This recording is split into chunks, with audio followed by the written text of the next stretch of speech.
72 sa top 75 players ng WTA ang nasa entry list,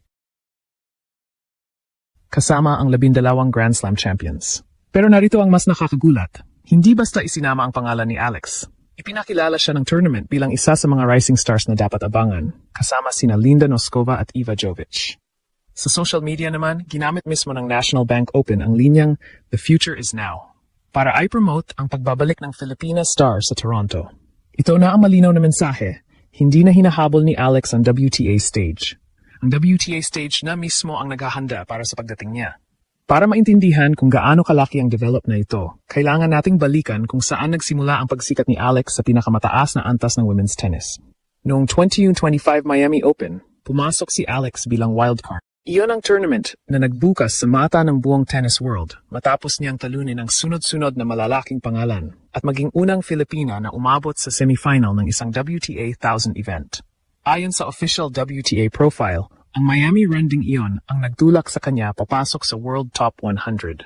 Napakahalaga ng wildcard sa isang developing player. Para itong imbitasyon ng organizer na nagsasabing, naniniwala kaming karapat-dapat kang makita sa aming tournament kahit hindi pa sapat ang ranking mo para sa automatic entry. Hindi ito maliit na bagay.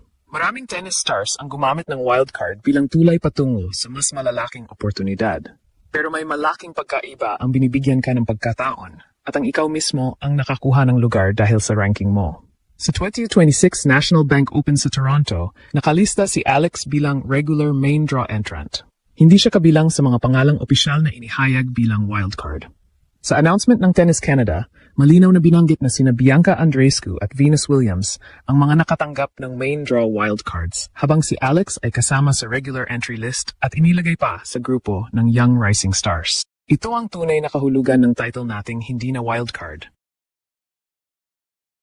Hindi natin sinasabing hindi na kailanman tatanggap si Alex ng wildcard sa ibang tournament. Posible pa rin iyon, depende sa event, scheduling, at special invitation. Ang sinasabi natin ay mas malakas at mas eksakto.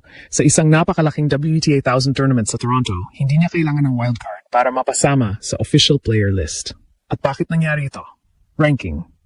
Sa pinakabagong official WTA profile, si Alex ay nasa world number 29 at mayroon ng career high ranking na number 28. May 30 wins siya laban sa 18 losses ngayong season. Patunay na hindi lamang isang magandang linggo ang kanyang pagangat. Resulta ito ng consistent na performances sa iba't ibang surface at tournament level.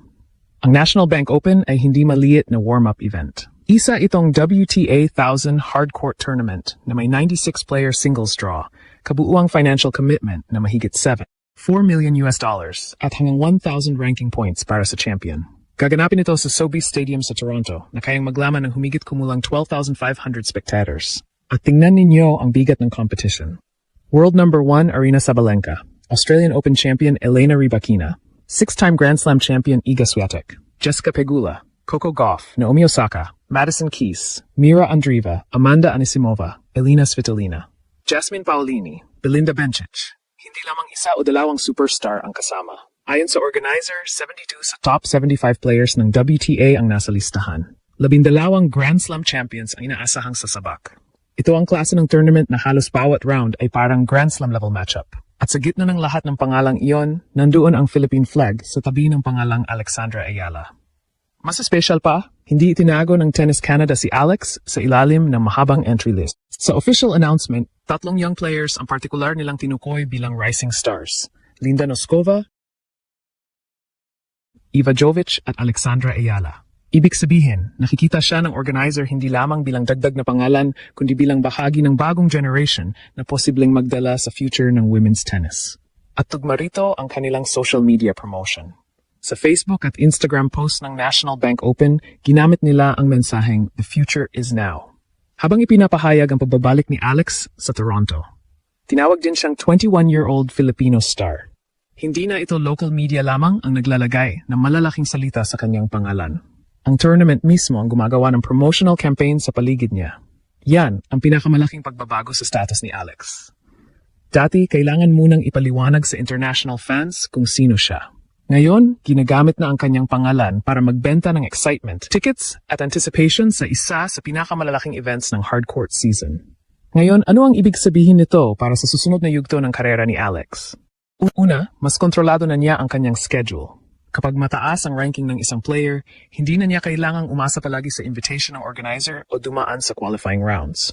Mas nagiging predictable ang pagpasok niya sa major WTA tournaments. At kapag mas marami kang direct entries, mas marami kang pagkakataong makakuha ng ranking points, prize money at high-level match experience. Ikalawa, posibleng seed na ang pag-uusapan. Hindi na lamang main draw participation. Ayon sa tournament, ang top 32 seeds sa Toronto ay makatanggap ng first round bye at magsisimula sa second round. Sa official entry announcement noong July 8, nakalista si Alex sa number 32 position ng field, habang ang kanyang latest official WTA ranking ay number 29. Ngunit kailangang maging maingat, hindi pa final ang seeding hanggang may labas ang draw, at sinabi mismo ng WTA na subject to change ang player list bago iyon. Ang draw ceremony ay nakatakda sa July 31st. Kaya hindi pa natin dapat sabihing guaranteed na. Pero ang katotohanang pinag-uusapan na natin kung seeded ba si Alex sa WTA 1000, imbes na kung